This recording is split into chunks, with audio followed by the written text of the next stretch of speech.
Ada pertanyaan di publik, ini konsolidasi untuk menentukan postur kabinet itu selesai apa belum sih? Kok Pak Prabowo kemana-mana? Ada yang kemudian mengatakan ini Pak Prabowo kemana-mana karena dia nggak mau terlalu dapat tekanan di dalam. Jadi. Sementara itu juga pertarungan dua matahari ini belum selesai. Kue ini kekecilan, 34 ini harus dibesarkan. Karena ada beberapa tuh yang mulai berseliweran. Partai pendukung Prabowo pasti minta. Partai musuh dalam tanda kutip Prabowo yang 01 dan 03 kemungkinan mau ditarik masuk. Jangan-jangan ini bagian dari upaya memang meredam kemungkinan gejala oposisi. Jadi matikan yang namanya oposisi. Karena perubahan undang-undang masa sih kita bikin undang-undang tidak ada partisipasinya, enaknya ngubah-ngubah saja tanpa nanyain ke publik.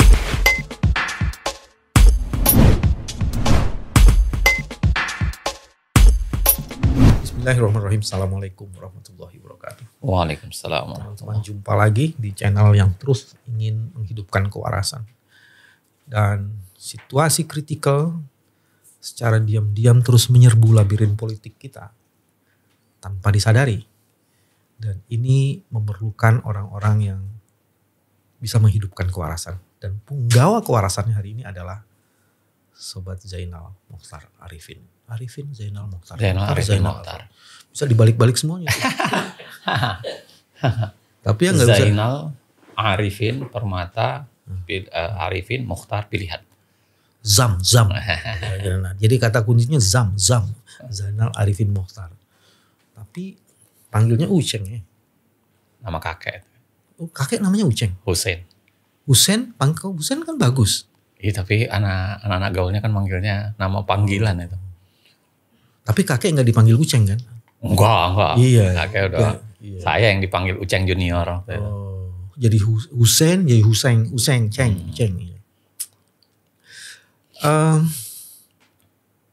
Ada beberapa informasi yang terus bekerja di labirin kita. Pak Prabowo walaupun belum dilantik menjadi presiden, beliau terus memperkuat posisinya di dunia internasional. Sementara orang bertanya apakah konsolidasi postur kabinetnya sudah benar-benar ajak dan diselesaikan, itu pertanyaan. Sementara sedang mendiskusikan postur kabinet, tiba-tiba DPR mengejutkan kita semua karena revisi Undang-Undang Mahkamah Konstitusi sudah pada tahap keempat. Tinggal diketok. Orang kemudian memperkirakan para dissenter atau dissenting opinion ini akan dihukum melalui proses itu. Dan yang jauh lebih menarik lagi adalah di tengah situasi kritikal itu tiba-tiba program strategis nasional bekerja dan memberi konsesi begitu luas pada konglomerat tertentu. Dan itu ditetapkan 2 hari setelah putusan MK. Apakah ini semuanya ada kaitannya? Diskusi ini akan mengulik itu. Gimana nih, Cen? Kita mulai dari mana nih? Berat sekali diskusinya.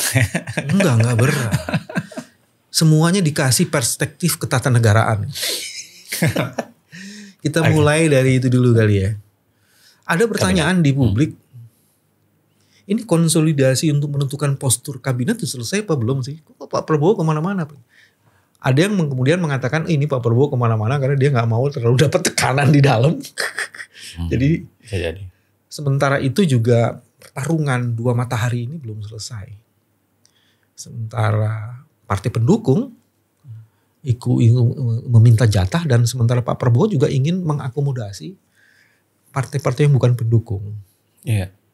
Saya ingat gini Mas Bebe, beberapa waktu yang lalu seingat saya di podcastnya Mas Novel, saya udah bilang bahwa ada indikasi Prabowo akan memperbesar kue kekuasaan. Karena kan 34 menteri itu kekecilan. Iya. Basis saya bilang itu sebenarnya bukan hanya sekedar analisis, tapi karena informasi memang. Informasi beredar, beberapa politisi yang ngomong bahwa kue ini kekecilan. 34 ini harus dibesarkan. Karena ada beberapa tuh yang mulai berseliweran. Partai pendukung Prabowo pasti minta. partai musuh dalam tanda kutip Prabowo yang 01 dan 03 kemungkinan mau ditarik masuk kan. Yang ketiga juga tidak mungkin hanya sekedar partai, pasti dicari juga kaum profesional, ya kan? Dan sempat seliweran dan para pendukung non partai. Iya. Orang-orang tertentu yang bekerja non partai kan, itu yang keempat. Tapi yang ketiga katanya sempat berseliweran juga beberapa orang profesional yang mau cincai dengan partai, misalnya mau ngasihin jatah proyek suatu saat nanti, itu juga sedang dicari. Jadi kue ini memang harus digedein, itu kan cerita. Nah, dan cerita yang beredar itu mereka bahkan merancang caranya. Bahwa mereka bahkan harus ada stempel akademik lah, ya kan, harus ada semacam riset untuk menjelaskan entah benar atau tidak. Kemudian tiba-tiba ada asosiasi yang mengatakan bahwa kabinet memang harus diperbesarkan, padahal asosiasi yang sama 5 tahun sebelumnya mengatakan harus diperkecil. Itu kan menarik tuh. Tapi pimpinannya sama nggak? Relatif sama. Relatif sama. Jadi kan 5 tahun yang lalu bilang diperkecil, tapi sekarang. Tapi bukan itu. Cuman saya mau bilang adalah bagaimana canggihnya bekerjanya para politisi. Mereka punya tujuan, mereka menghalalkan tujuan itu dengan cara mengubah undang-undang, tidak peduli aspirasi. Bahkan dia cariin cara untuk ada justifikasi. Dia ingin mengkombinasikan legalitas dan legitimasi. Ya. Jadi legal, legitimate, plus ya dia bisa membuang badan kan. Ini kan ini hasil kajian misalnya. Justifikasi, betul. Saya tidak mau debat soal kajiannya benar atau tidak dan lain-lain sebagainya. Tapi saya mau bilang bahwa di istana atau sebenarnya isu-isu politik, dinding itu bertelinga. Jangan dipikirkan bahwa isu-isu itu tidak keluar ke publik. Baik dari pembicaraan para politisi itu sendiri maupun investigasi media.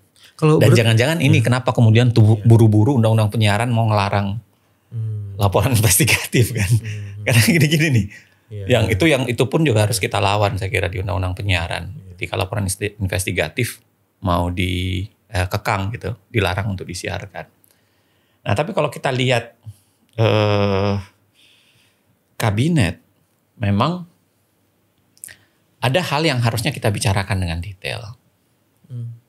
Postur kabinet itu idealnya berapa sih? Sebenarnya kalau bagi saya 34 menteri pun itu sebenarnya kegedean. Masih kegedean. Dengan indikator apa? Kalau membandingkan dengan Amerika memang kegedean banget. Salah satu indikasinya adalah kita kan bisa mengukur apa yang paling penting ya kan dikerjakan oleh presiden plus apa yang dia mau selesaikan dalam waktu cepat, ya kan.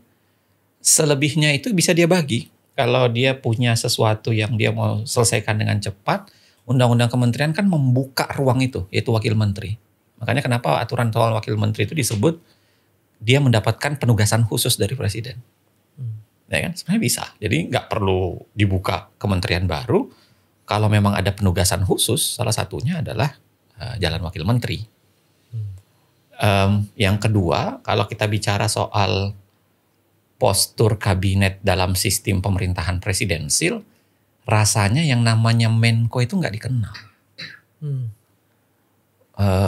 Nggak ada, sepemahaman saya dan saya pelajari ya, yang saya pahami, Menko itu sebenarnya nggak dikenal. Karena menteri itu semua sederajat sama sebagai pembantu. Nggak ada bosnya pembantu gitu. Karena dalam fungsi tertentu koordinasi itu harusnya dipegang oleh lembaga kepresidenan. Bisa dipegang oleh presiden langsung atau wapres. Nah, Menko kalau kita lihat dalam standar kita itu menjadi dipaksakan adanya. Bahkan ada menteri biasa yang rasa Menko gitu. Ya kan? Ya kan, menteri biasa tapi rasa Menko gitu. Yang saya kira itu pun stratifikasi menteri harusnya tidak dipergunakan, tidak diperlukan. Nah, yang menarik, yang kemudian keluar ide-ide, saya nggak tahu benar atau tidak, untuk menghidupkan kembali menteri muda. Menteri besar. Menteri. Itu kan kelihatan betul saya kira bagian dari lebih banyak memperbanyak kue dibanding paradigma. Misalnya yang dikatakan Prabowo mau mengejar yang namanya penyelesaian soal perumahan.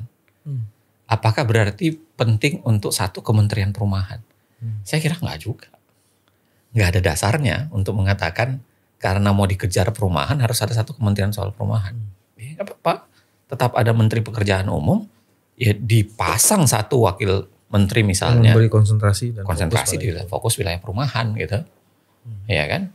Dan direktif presiden kan yang paling dibutuhkan. Bukan direktif menterinya. Menteri harusnya bekerja berdasarkan perintah presiden kan. Jadi sebenarnya tanpa perlu mencontoh misalnya Amerika, tanpa perlu mencontoh negara lain, kita bisa bilang bahwa tidak diperlukan sebenarnya terlalu gemuk itu nggak diperlukan. Nah, apalagi kalau memang benar cerita yang beredar atau yang disampaikan oleh beberapa politisi, ya ini lebih sekedar pada bagi-bagi kue. Makanya kuenya digedein supaya potongannya bisa lebih dibagi gede gitu. Dari pernyataan tadi sebenarnya ada 3 hal terjadi ya. Pertama, politik akomodasi dan transaksi tengah bekerja. Ya. Dia mengakomodasi itu tapi bagiannya sebenarnya transaksi. Terus yang kedua, fokus perhatian tidak di apa problem prioritas yang harus dihandle, tapi apa yang bisa menjaga stabilitas perkawanan. Jadi dia tidak stabilitas politik. Iya, stabilitas politik, perkawanan kayak gitu kan. Mengakomodasi oposisi dalam tanda petik masuk itu kan sebenarnya ingin menjinakkan proses dinamika, check and balance. Tapi kemudian di situ apakah itu berarti kemaslahatan bisa nggak ada? Jadi yang terjadi sebenarnya politik akomodasi dan politik transaksi itu jauh sekali dari kepentingan untuk mewujudkan kemaslahatan. Dan yang lebih mengerikan lagi, nanti kita akan bahas, cuma saya mau kasih ini sebagai contoh. Di tengah situasi transisi ini, tiba-tiba ada proyek strategis nasional. Hanya 2 jam perjalanannya dari istana, tapi kita ditunjukkan pada eksploitasi ketidakadilan yang luar biasa sekali. Di misalnya PIK 2. Informasinya gini nih. PIK 1 udah selesai. PIK 2 itu sebenarnya ada sampai PIK 10. Nah PIK 2 sampai 10 itu ditarik semua jadi PIK 1, PIK 2. Oh oke. Dijamak gitu. Jamak kosor di ujung pemerintahan soalnya. Dan itu terjadi. Dan itu bos, kalau dikaitkan dengan isu korupsi yang paling, saya menyebutnya sekarang bukan state capture corruption saja, tapi state capture and strategic corruption. Sebenarnya strategic corruption beredar, berkembang di dunia internasional, tapi saya tarik ke dalam sini karena itu yang terjadi. Dan itu nilainya jauh lebih dahsyat ketimbang korupsi di sektor pengadaan barang dan jasa. Nah sekarang pertanyaannya kan, kalau tadi ngomong struktur itu, orang jadi penting kan. Kalau kemudian dalam proses transaksi itu kabinetnya dibesarin, terus orang yang di situ juga orang-orang yang bukan the right man atau the right person in the right place, itu juga jadi masalah. Saya kira gini Mas BW, kalau kita membacanya dengan perspektif kritis, ya, perspektif yang melihat bahwa realitas itu ada the reason behind-nya, ada alasan-alasannya di belakang gitu. Saya kira ada banyak kemungkinan alasan yang bisa kita baca. Yang pertama bisa jadi karena memang pemilu berbiaya mahal ini dia membutuhkan break-even point, BEP cepat. Dan salah satu BEP cepat tentu saja adalah membagi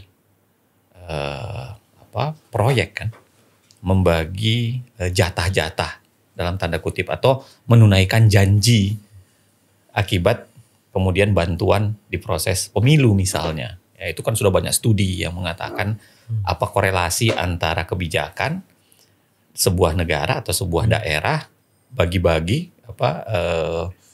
Jeffrey Winters bilang politik bagi-bagi kalau nggak salah itu terjadi memang ekonomi bagi-bagi atau apa istilahnya Jeffrey Winters waktu itu.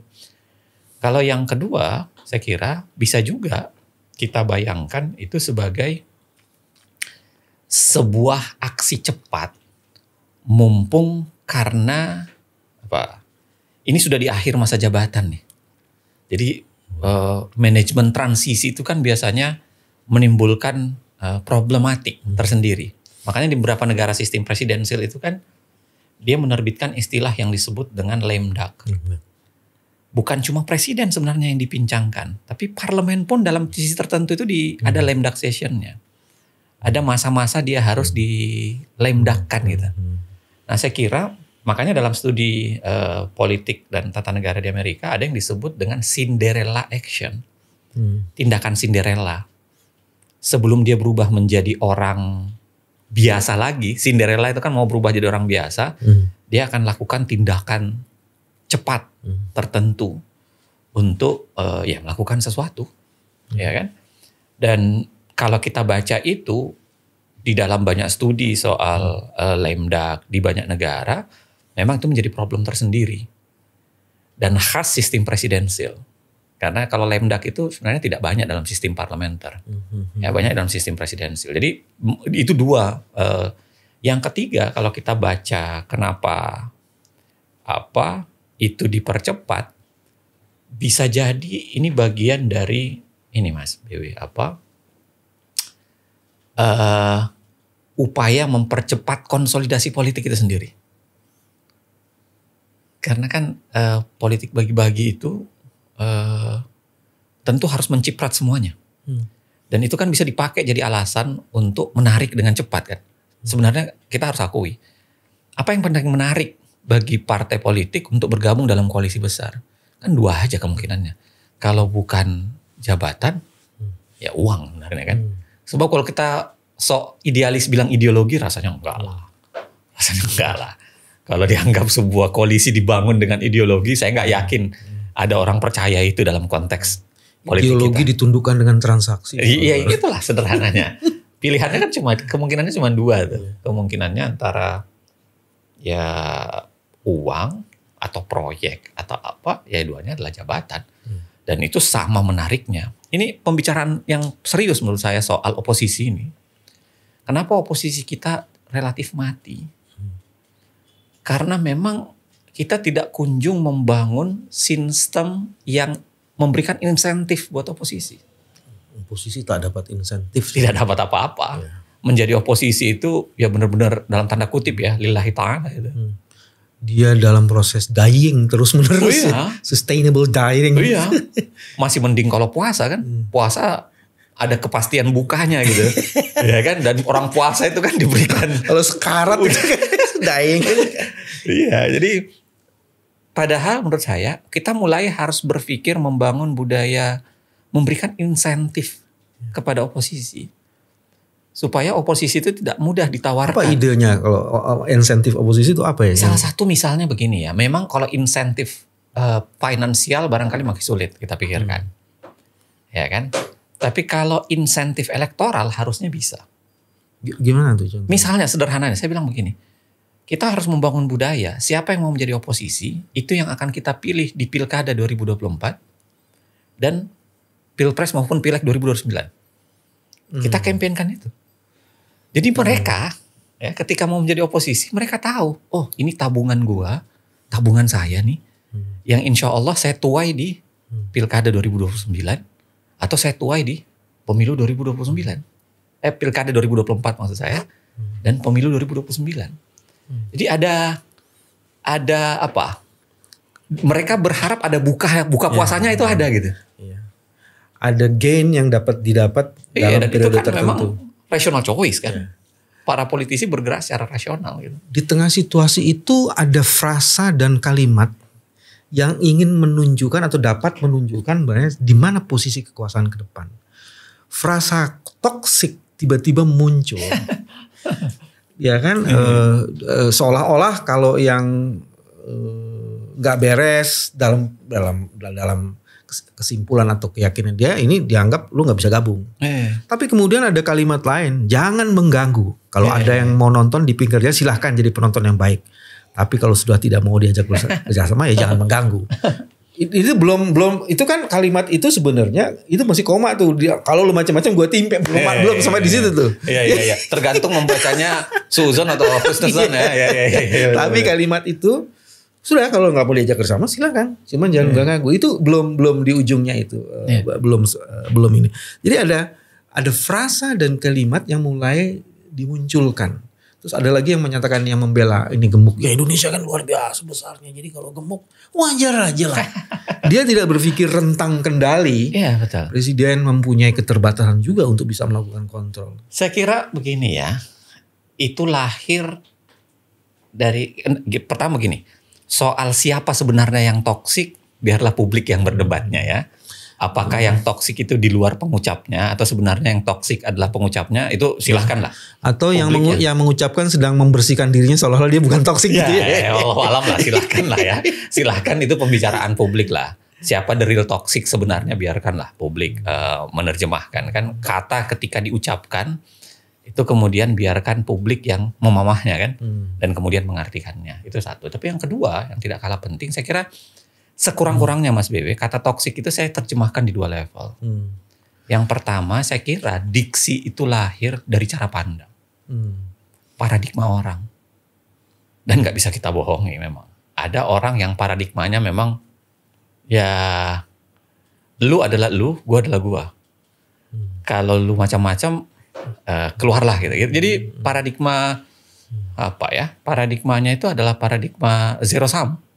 Kalau gue naik, lu harus turun gitu. Kalau lu naik, ya gue turun gitu. Jadi zero sum banget gitu. Cara berpikirnya. Jadi betul-betul lahir dari cara pandang bahwa pengkritisi itu adalah pelaku bid'ah. Harus dibuang gitu. Ya kira-kira gitulah. Jadi seakan-akan tindakan apapun untuk melakukan kritisi itu nggak benar. Padahal kan kita harus membaca bahwa kritisi itu adalah bagian dari kecintaan pada negara sebenarnya. Itu yang pertama pembacaan saya, Mas. Yang kedua, jangan-jangan ini bagian dari upaya memang meredam kemungkinan gejala oposisi. Jadi matikan yang namanya oposisi. Baik oposisi dalam bentuk partai, ya kan, diancam kalau Anda tidak mau gabung ke kita, lu keluar jadi penonton, jangan ganggu-ganggu. Maksudnya jangan hidupkan budaya oposisi. Yang kedua, ancaman bagi publik.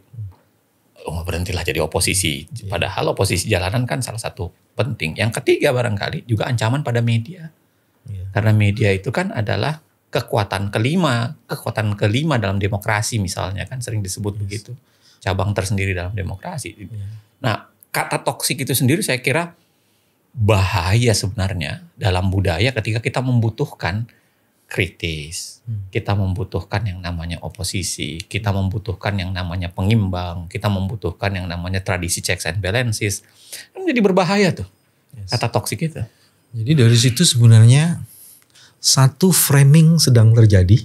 Nah, di frame ya. Betul. Terus kedua, atmosphere of fears sedang diciptakan. Betul. Kalau lo nggak di sini, lo diam. Dan itu bagian dari proses intimidasi sebenarnya. Saya kira mungkin kesan saya ya seperti upaya untuk membangkitkan cara berpikir publik bahwa ada oposisi biner nih, ya kan? Kalau lu cebong, bukan cebong berarti kampret, ya kan? Kalau lu nggak Pancasilais berarti lu musuh tuh, ya kan? Di framing orang. Di framing sama, saya kira serupa tapi tak sama lah ya. Serupa tapi tak sama itu terjadi dengan logika toksik-toksikan itu. Tadi saya sudah mulai masuk komposisi orang tuh menjadi sesuatu. Komposisi orang itu juga bagian dari transaksi, bukan berapa jumlah kementeriannya saja. Cuman siapa yang akan ditempatkan di situ. Ada 2 matahari yang suka atau tidak sekarang hadir kan. Presiden yang sekarang masih berkuasa sampai sampai Oktober, dan kemudian the next president yang sudah ditetapkan oleh MK. Ini kan 2 kekuatan yang sekarang sedang, yang satu mau redup tapi ingin mempertahankan supaya tidak cepat redup sekali dan tetap mempunyai posisi yang cukup kuat. Makanya ada ide mengenai koalisi besar, macam-macam itu muncul dari situ, itu menjaga eksistensinya. Tapi ada orang yang gue itu bukan penerus lu. Karena saya punya watak ini, dia harus membedakan walaupun disebutnya bukan kabinet perubahan, tapi akan melanjutkan dengan ala saya. Iya. Nah, salah satunya adalah di triumvirat. Ini kecepatan itu tuh dan posisi-posisi kementerian strategis. Sebelum masuk ke situ Mas Bebe ya, saya kira sampai sekarang saya masih tidak bisa memutuskan siapa sebenarnya yang menyandra siapa. Apakah Jokowi yang menyandra Prabowo, ataukah sebenarnya dibalik Prabowo yang sedang menyandra Jokowi? Kita nggak bisa tentukan nih ya, karena pola relasi mereka menurut saya bisa jadi masih dua-duanya. Tapi pada itunya ada sandra di situ. Ya paling penting ada sandra gitu ya. Sandranya. Entah siapa yang menyandra siapa, ya kan? Karena kalau kita lihat relasi keduanya ini menarik memang, ya kan? Ada dari musuh tiba-tiba menjadi kawan itu kan, bahasa bisa banyak. Siapa menyandra siapa kita tidak tahu. Kita pasti bisa analisis lebih panjang. Tetapi yang kedua, saya menarik pada apa yang terjadi di Filipina, Bongbong dengan anak Duterte. Karena kan sekarang ternyata ada beberapa publik Filipina yang merasa ternyata menarik juga. Bongbong itu termasuk yang rajin mengkritisi, meneruskan tradisi kritis terhadap misalnya salah satu isu kalau tidak salah ya, itu soalan Petrus-Petrusan itu loh, yang rajin membunuh orang gitu. Itu katanya sedang mencoba dinaikkan itu penyidikannya.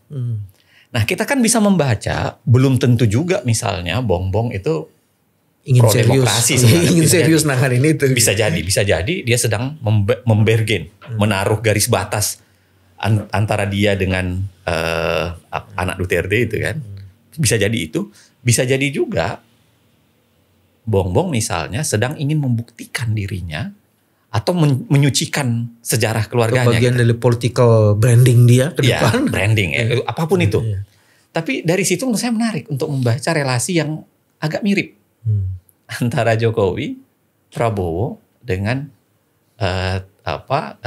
Bongbong Marcos dan Duterte. Nah artinya begini, kalau ditanya soal probabilitas, dugaan saya probabilitas terbuka nih.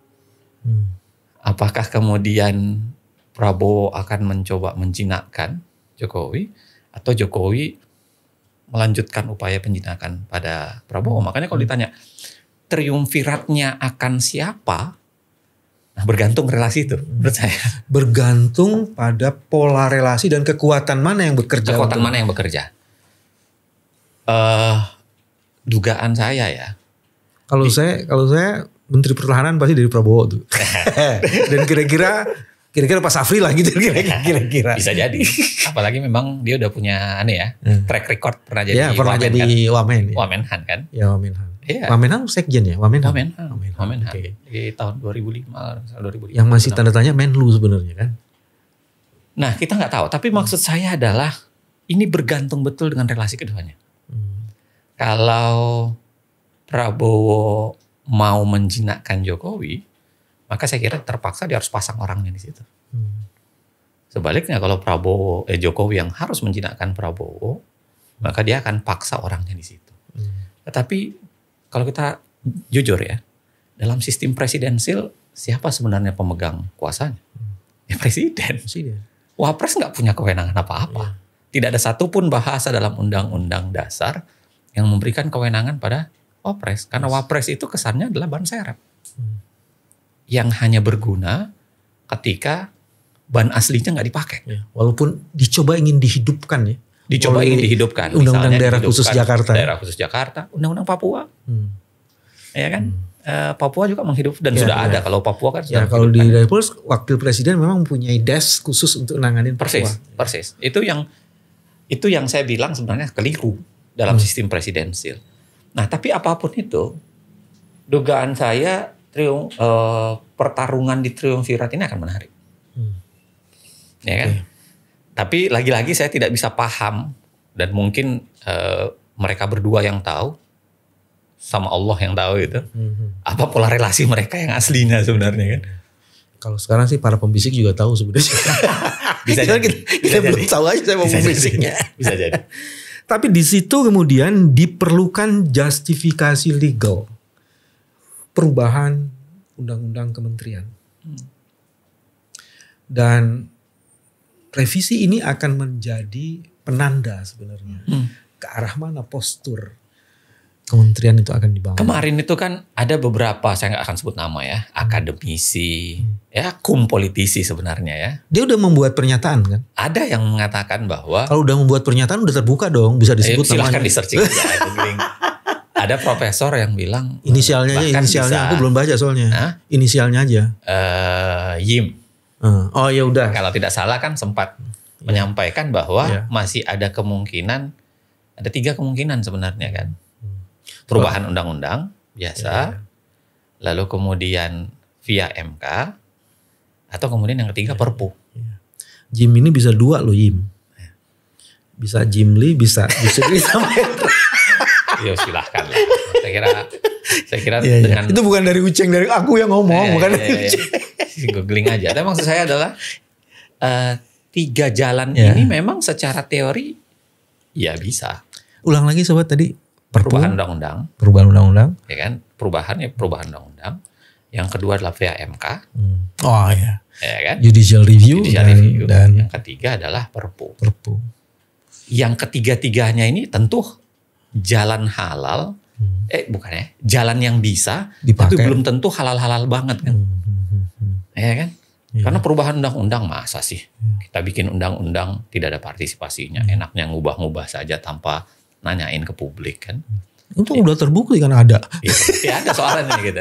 Yang kedua Perpu, masa sih ada hal ihwal kegentingan memaksanya, apa gentingnya tiba-tiba harus ngubah.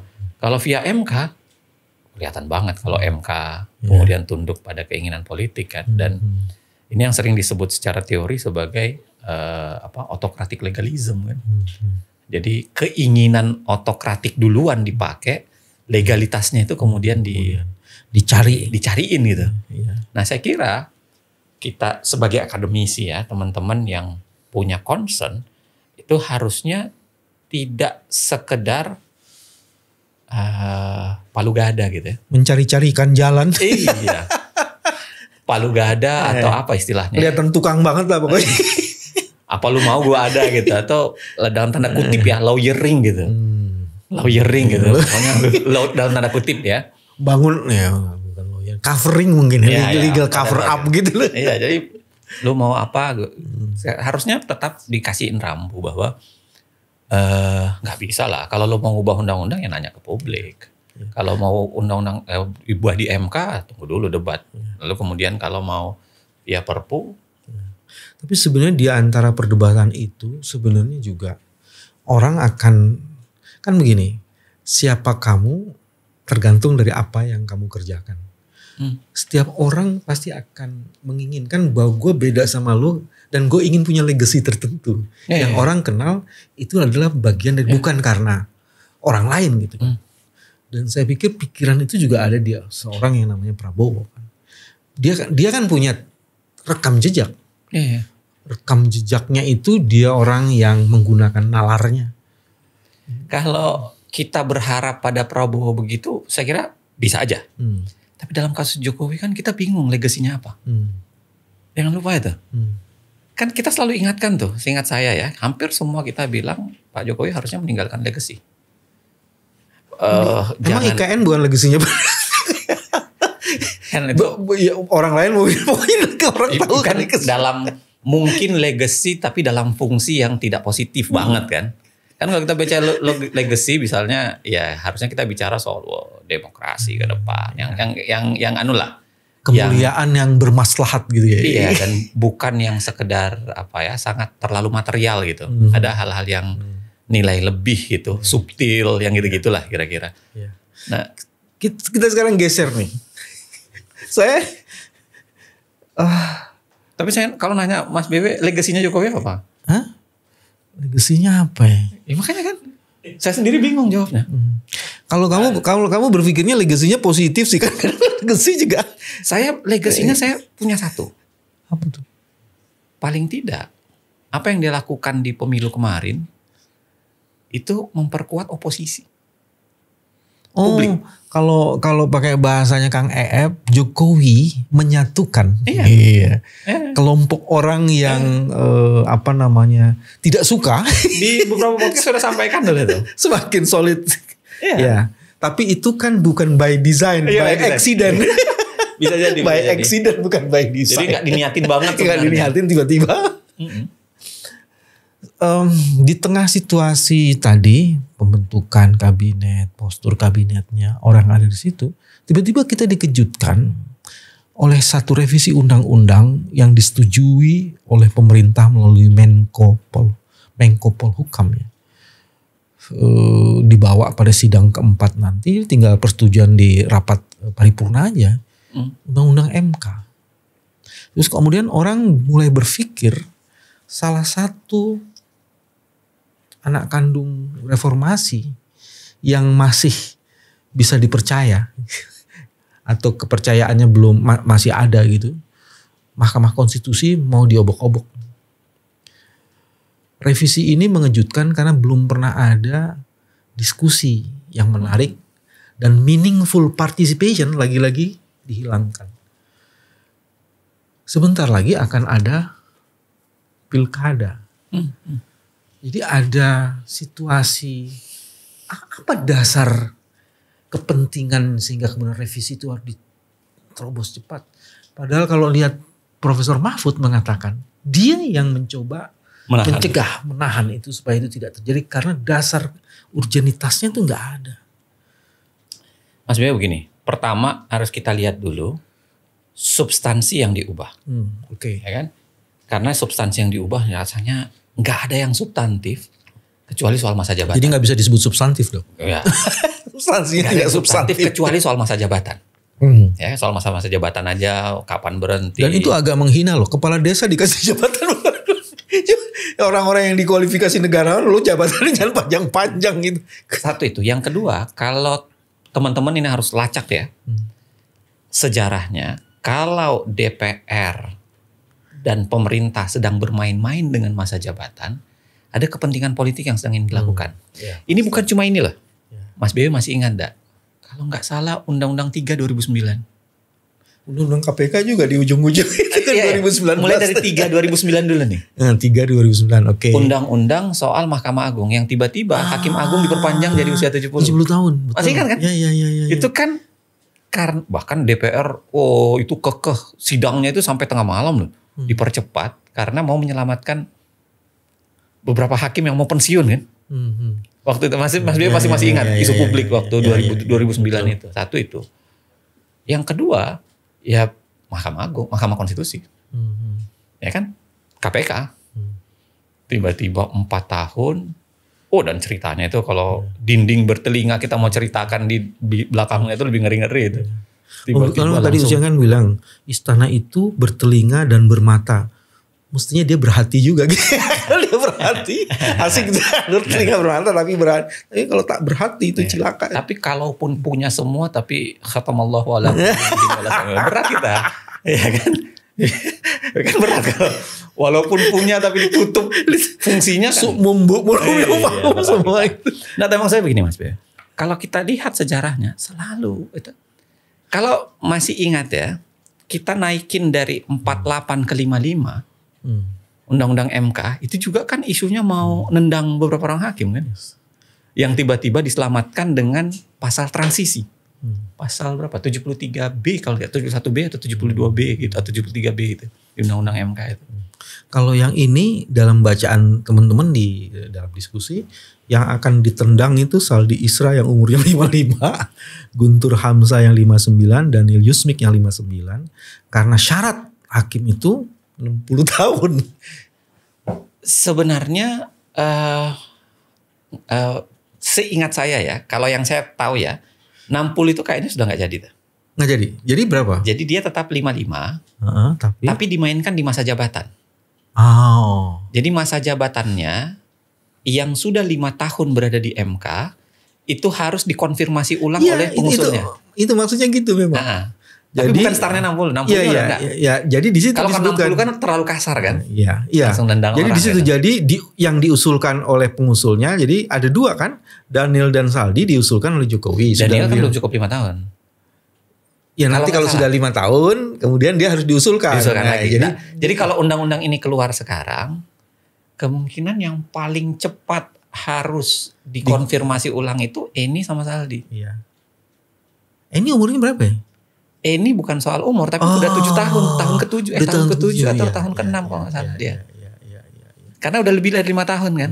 Ini tuh dari presiden, Dari pemerintah. Jadi dari pemerintah akan 2 yang akan digusur. Kemungkinan. Kalau Wallahu alam ya, kemungkinannya itu. Jadi Saldi dan Eni. Jadi mainnya adalah mau melakukan penggusuran, tapi seakan-akan konstitusional dengan cara karena gue yang usulin gitu. Padahal itu tetap menurut saya melanggar kekuasaan kehakiman, karena kekuasaan kehakiman itu seharusnya dia diberhentikan bukan ke atas keinginan, tapi hanya 2 bolehnya. Kalau kita baca konvensi internasional dan lain sebagainya, itu harus tenurnya habis, masa jabatannya memang habis dan fix ya, masa jabatan fix, bukan kayak lu 5 tahun akan enggak gitu. Jadi kalau 5 tahun habis ya habis, langsung keluar. Ataukah yang kedua dia melakukan tindakan yang buruk. Dan ini sebenarnya akan menarik nih. Karena di pasal 24 itu ada satu frase kata yang tidak pernah ada di pasal lain di Undang-Undang Dasar. Kekuasaan hakim adalah kekuasaan yang merdeka. Nggak ada kata merdeka yang lain di frasa yang lain. Pada titik itu kemerdekaan itu tidak terjadi karena dia akan selalu begitu sudah diangkat mau diperpanjang diperiksa dulu. Jadi itu sebenarnya dia mendelegitimasi frasa merdeka itu. Harusnya menurut saya fix saja 5 tahun dia berhenti. Kalau presiden mau melakukan mengulang dia, maka harus masuk ke konsep seleksi lagi presiden. Harus begitu. Dan terjadi diskriminasi ketika itu dibandingkan dengan Mahkamah Agung. Iya, padahal salah satu alasan pengubahan Undang-Undang MK waktu itu adalah mau menyamakan dengan Mahkamah Agung. Iya, jadi original intentnya tidak tercapai, kepentingan politiknya semakin nyata. Dan itu sebenarnya pada akhirnya ingin memperkuat lagi posisi kekuasaan, resentralisasi kekuasaan untuk mengontrol itu kan terhadap kekuasaan. Kalau kita baca teori soal autocratic legalism, ya beginilah caranya dia. Jadi cara dia untuk menundukkan, salah satu caranya adalah menundukkan kekuasaan kehakiman ke bawah yang mau melakukan tindakan autokratik kan. Jadi ditundukkan tuh kekuasaan kehakiman, sehingga saya kira harus kita balik lagi ke konsep dasar kekuasaan kehakiman, dan itu ada di konvensi-konvensi internasional, termasuk Bangalore Principle, prinsip-prinsip hakim yang dia nggak boleh dijatuhkan kecuali tenurnya habis, masa jabatannya habis yang ditentukan oleh undang-undang, plus dia melakukan tindakan yang buruk. Jadi kalau bukan 2 itu, apalagi kemudian ada politik kasihan, belas kasih ya. Oke, lu sudah habis 5 tahun, gue perpanjang atau tidak berdasarkan belas kasih keinginan saya nih. Wah, itu bahaya banget. Dan kalau saya tadi itu frasa merdeka itu dicederai betul. Dan diskriminasi terhadap antara MK dan AMA itu terjadi benar. Dan ada satu faktor yang harusnya publik ingat. Ini bukan hanya soalan masa jabatan, ini bukan hanya soalan frasa dalam aturan, tapi memang ada keinginan politik, dan itu udah tertanam dari perubahan undang-undang MK dari 47 ke 55, 55 ada upaya menaikkan ke 60, sempat ditahan oleh Pak Mahfud yang dalam cerita itu, bahkan sempat dibikinkan pasal khusus, pasal 71B itu untuk Saldi ketika mau digusur juga dalam proses 47 naik ke 55. Nah sekarang kita nggak tahu nih siapa yang bisa bekerja untuk menjadi bukan menjadi bumper ya, tapi peredam dari keinginan politik seperti itu. Kalau ini mulus, saya kira kalau nggak mulus, mules gitu. Saya sebenarnya ingin melanjutkan satu lagi, cuman kayaknya dibikin session yang lainnya. Di saat transisi ternyata ada transaksi yang menggunakan PSN sebagai instrumen untuk mengeksploitasi sumber daya. Bisa. Kita berhenti sampai di situ. Teman-teman, inilah cara kami menjaga kewarasan, dan penggawa kewarasannya adalah Zainal Arifin Mokhtar Zam. Terima kasih. Assalamualaikum warahmatullahi wabarakatuh.